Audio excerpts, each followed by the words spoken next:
the root of pride, which is what happens when you orient your universe around yourself, what ends up happening is you become a very proud person. And the Corinthians were very proud people. You can orient your life two ways. You can orient it around yourself, where you're the center of the universe. Your spouse exists for you. Your kids exist for you. Your grandkids exist to, scratch that area of your back that you can't reach anymore.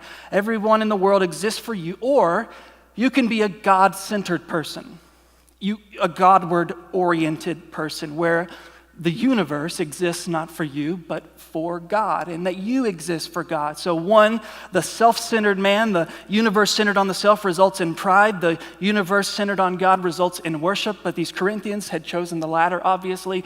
Oftentimes we choose the latter, and what happens when you do that is pride begins to poison the well, and the root of pride produces two fruits in your life. These two fruits seem contradictory. They seem like they can't exist in the same person, but they actually do. They exist at the same time in every single one of our hearts. And it's the fruit of arrogance and the fruit of insecurity, both at the same time. And self-deception is the glue that holds it together.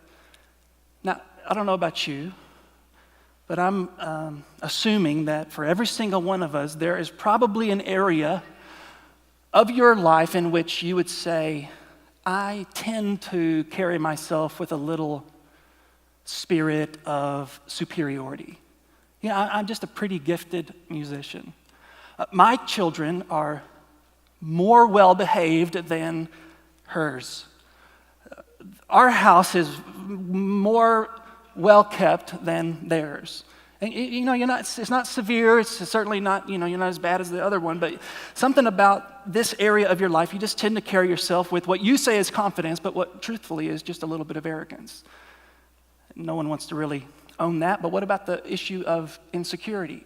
Is it not true that every single one of us have areas of our life in which we would say, I'm just not good enough to do that.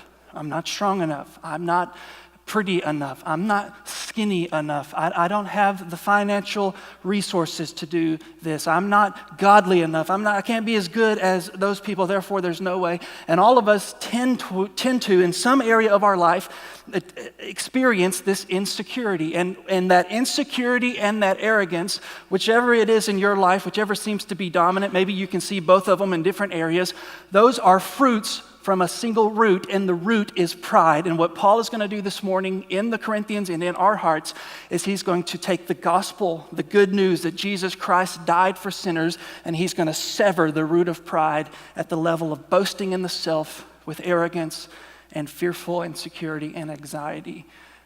And so let's take a look.